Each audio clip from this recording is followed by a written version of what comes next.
Olá, vocês estão vendo que eu estou sentado aqui na sombra, né? Aqui está um pouquinho mais de sol, embaixo de um pé de pera, ao lado um pé de bergamota. Nos fundos tem umas plantas que dão flores, logo ali tem um pé de lima e aqui embaixo tem um gramado. E eu estou na sombra, né? Não aparece muito meu rosto, eu acho que eu vou mudar um pouco de posição. Aqui, sei lá, mas também aqui que interessa é o meu rosto. Interessa isso aqui, a lição, né? Lição número 6, que é estudada de 29 de abril a 6 de maio. Né? Sofrendo por Cristo. Hoje é quarta-feira, hoje é dia 12 de abril. E agora são 3 horas da tarde. Ou como dizem os graduados, né? 15 horas. Tá bom. Santíssimo e poderoso Deus, esteja conosco nesse estudo, porque nós sabemos que iremos enfrentar sofrimentos pela frente. Que nós tenhamos preparo para que possamos nos manter em pé durante esse sofrimento. Em nome de Senhor Jesus Cristo, amém. Bom, existe uma lógica no sofrimento. Antes de lermos aqui o verso para memorizar, que eu nunca memorizo, né? Aliás, eu não memorizo nada na vida. Mal sei o nome da minha mulher. Como é que é mesmo? Bom, daqui a pouco eu lembro. Dulce, Dulce, viu? Já lembrei. Tá. Bom, mas a lógica, antes de ler o verso aqui, a lógica da perseguição é simples. Existem os bons e existem os maus, né? Os bons nunca perseguem os maus, mas os maus sempre perseguem os bons, né? Essa é a lógica, né? E os bons não odeiam os maus, mas os maus odeiam os bons e se odeiam entre si. Essa é uma das consequências do pecado. Anota isso, né? Bom, então agora lendo aqui 1 Pedro, capítulo 2, versículo 21, onde diz aqui o seguinte: para isto mesmo fostes chamados, pois que também Cristo sofreu em vosso lugar, deixando-vos exemplo para seguirdes os seus passos. O exemplo que fala aqui não é um exemplo de sofrimento, e sim um exemplo de vida, de princípio de vida, viver como ele. Então ser bom. Portanto, como resultado, muitos desses colherão sofrimentos, colherão perseguições, colherão ódio e assim por diante, né? E vamos, desde já, deixar bem claro que muitos dos nossos irmãos, muitos, não são alguns, muitos perseguirão os outros irmãos. Os que perseguirem serão os maus, ou pela Bíblia chamados joio, e os perseguidos serão os bons, ou pela Bíblia chamados trigo, né? E essa perseguição começa já de forma pouco intensa antes do decreto dominical, muito intensa após o decreto dominical. Prepare-se para isso, né? Prepare-se principalmente agora para não ser um dos perseguidores de dentro da igreja contra os de dentro da igreja. Prepare-se para ser perseguido, mas não ser perseguidor. Por favor, eu tenho esse medo que um dia vá perseguir alguém. Só o que falta, não é?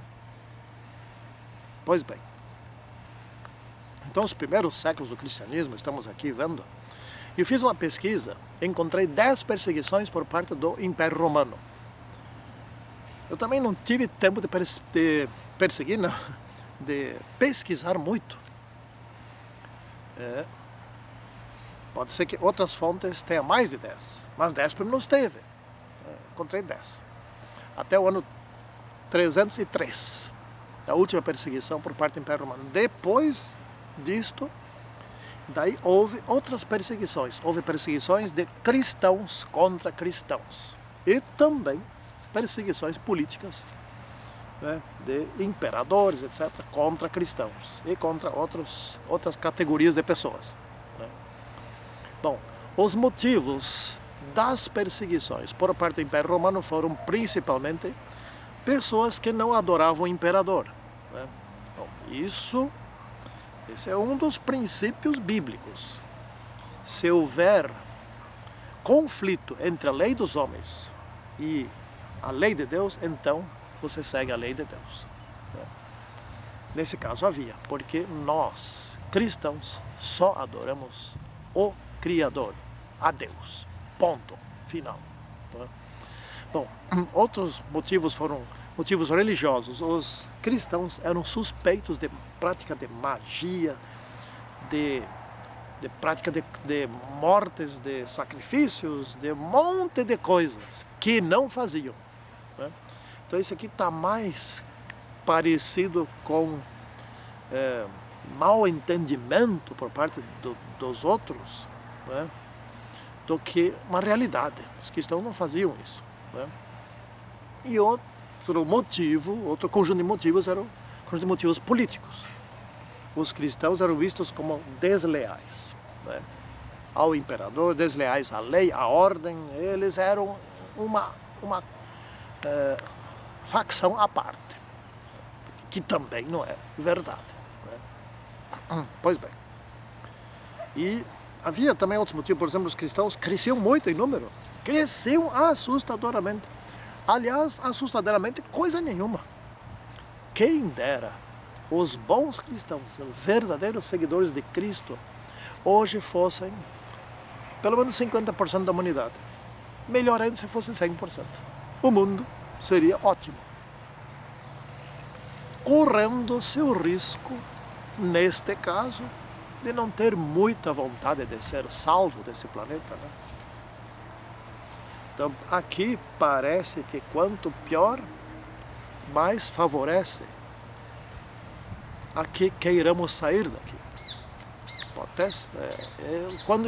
Eu me baseei, quando Israel estava bem, eles largavam Deus de lado. Esse é o risco. O risco de se estar bem. Ser humano é ser humano.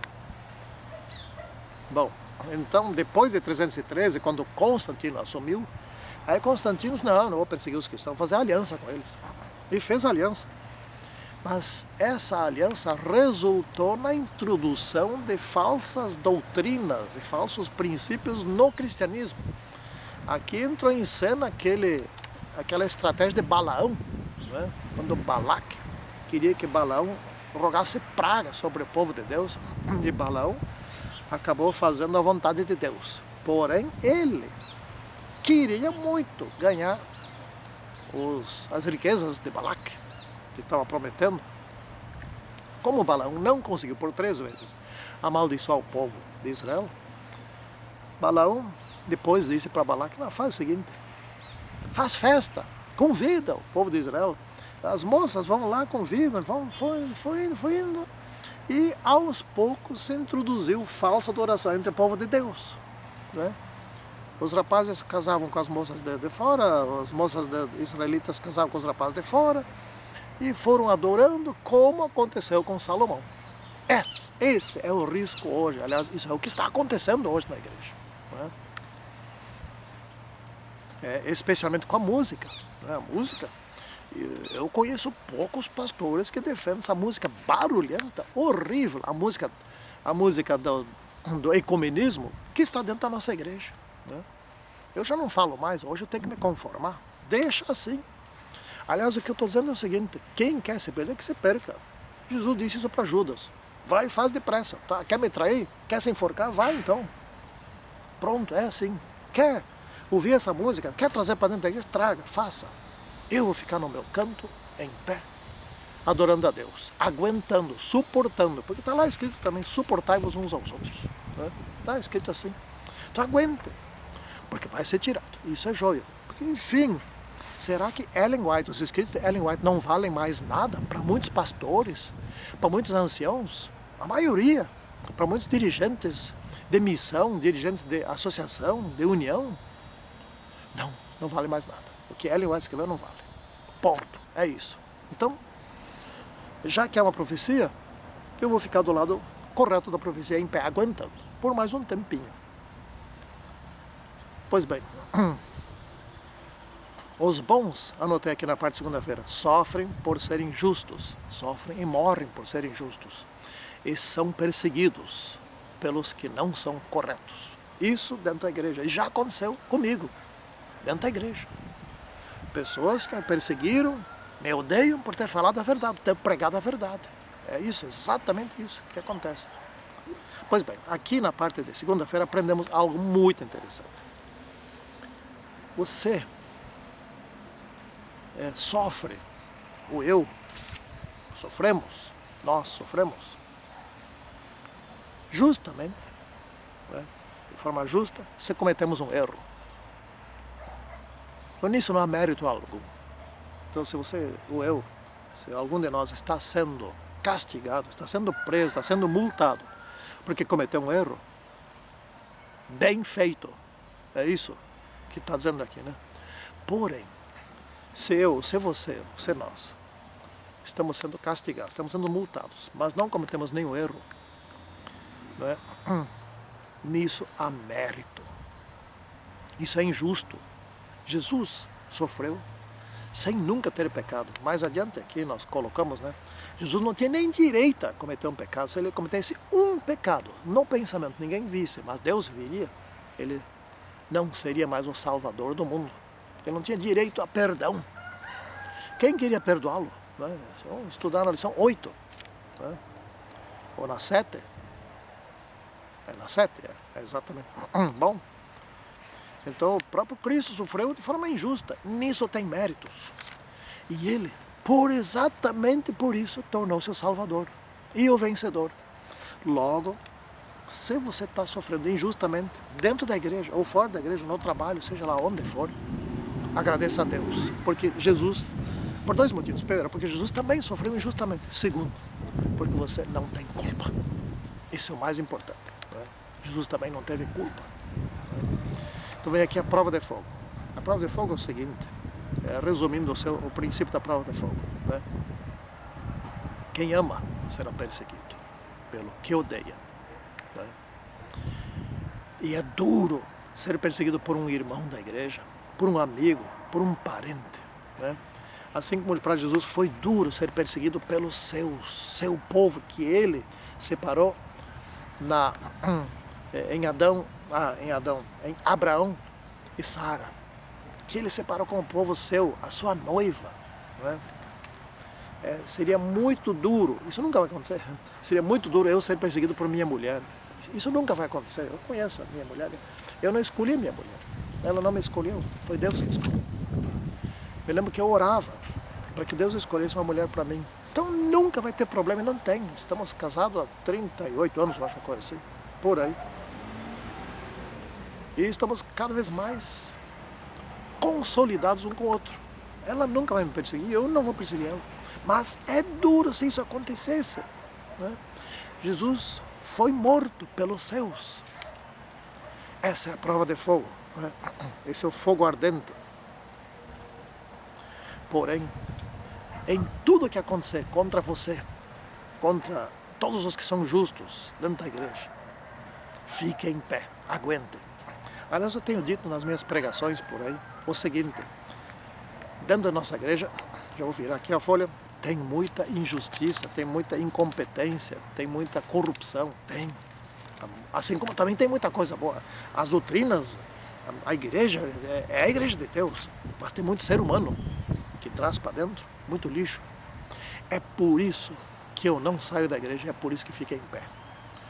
Porque esta igreja está sendo atacada exatamente por ser a igreja verdadeira.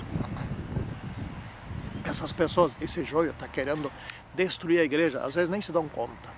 Muitas vezes são ingênuos, né, que ao fazerem isso. É por isso que eu fico em pé dentro da igreja, e por isso que eu não saio dela e nunca abandonarei ela. Por quê? Porque Satanás tem todo o interesse em não atacar as igrejas dele, e sim a igreja de Cristo, a verdadeira igreja. Então eu não preciso procurar outra igreja. Né? É assim que funciona. Bom, o juízo, enfim, o juízo. Por onde começa o juízo? Pelos eleitos de Deus. É lógico, isso é muito óbvio. Né? Jesus vai voltar e está quase na hora de voltar. Eu entendo que falta bem pouco tempo, vamos dizer bem pouco tempo, assim, poucos anos, né? Não meses, mas poucos anos, bem poucos anos. E vai salvar os que se mantiveram fiéis. Como é que ele vai saber quem vai salvar aqui, quem são os fiéis? Tem que ter o julgamento antes, né? E depois, 1000 anos depois, aí vai ser castigados os infiéis. Bom, isso é depois. Isso está para julgar durante o milênio. Mas esses que vão ser salvos, não podem ser salvos sem que houvesse um julgamento. E esse julgamento é muito simples. Não é que serão salvos aqueles que nunca pecaram, não. Não é isso a questão. E sim aqueles que se arrependeram de todos os pecados. Então o julgamento que está em andamento agora, desde 1854, é exatamente o julgamento da casa de Deus, né? E eles estão vendo lá no céu se, por enquanto está nos mortos, se os que já morreram, bom, se arrependeram de tudo, tá, então se arrependeram de tudo, ótimo. Vamos apagar tudo aqui de pecado que está escrito nele, porque o céu fica agora purificado dos pecados desse. E lá onde está o livro da vida, fica o nome dele, né? Permanece lá. E aí Jesus sabe quem que vai ser salvo, quem não vai ser salvo, né? Esse julgamento está em andamento.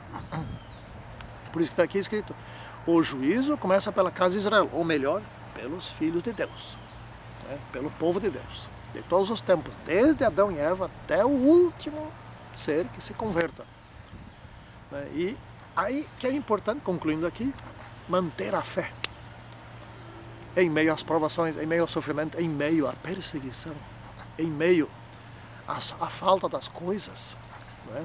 Tem que aguentar mais um pouco. Esse sofrimento pode ser um alerta, né? Você pode estar fazendo alguma coisa errada, por isso que você está sofrendo. E também pode ser que é um indicativo que está correto, né?